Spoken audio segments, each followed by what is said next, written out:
You can't predict what's going to happen on the streets. It can be a whole host of different things that draws my eye. It can be a really striking person walks out of nowhere, or a pigeon or a flock of birds suddenly flying overhead. You can predict certain elements, but you can never be 100% sure.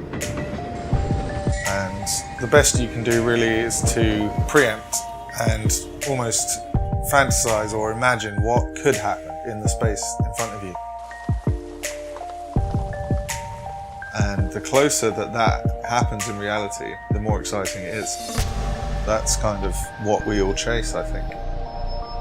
Those moments that kind of sum up our vision and how we see the world.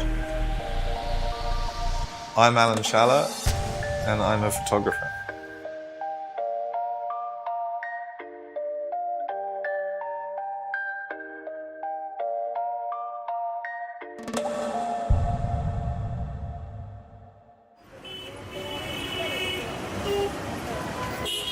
Cities are incredible places. It's like a conveyor belt of interesting subject matter and superb environments to photograph in.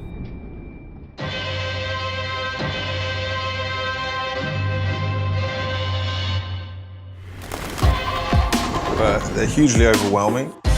There's so much going on.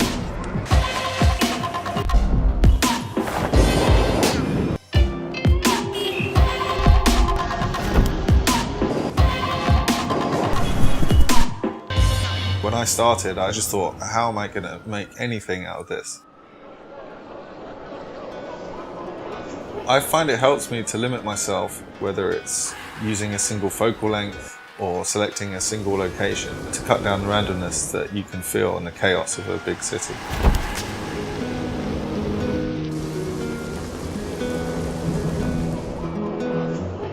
Well, I first picked up a camera 4 years ago, but I've been creative from a very young age. I studied music at university and went into writing music for television and films. Eventually I felt like I needed a break from music in the sense that it was my whole life and I just needed a hobby. And there was a girl who I was interested in who was into photography, and she was the first person who told me about street photography. She showed me the ropes.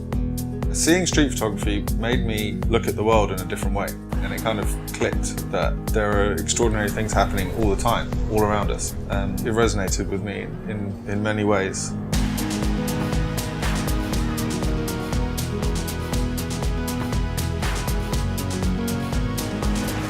The thing that separates photographers, I think, is the thought that goes into the pictures. Music and photography are both storytelling art forms.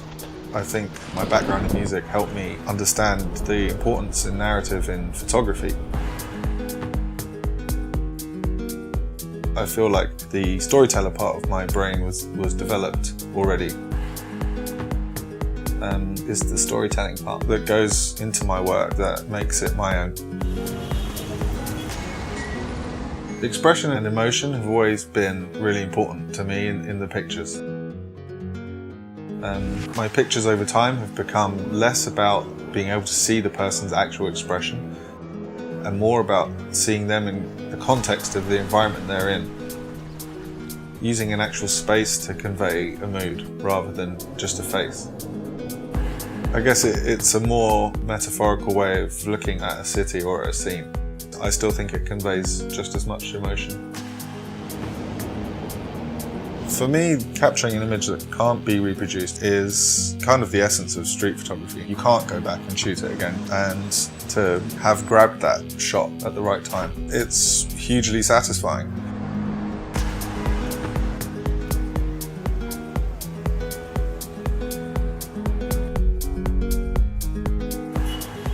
Of course, not getting the shot you want happens all the time.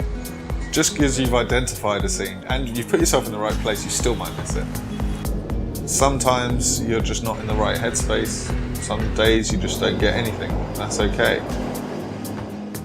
The real love of it is immersing yourself in what you're doing and it taking you away from whatever problems you have. It's just a time to put that aside and focus on the moment. You know, it's about being present. One of the most exciting things about street photography is waking up every day and not knowing what you're going to come back with. So that's the magic.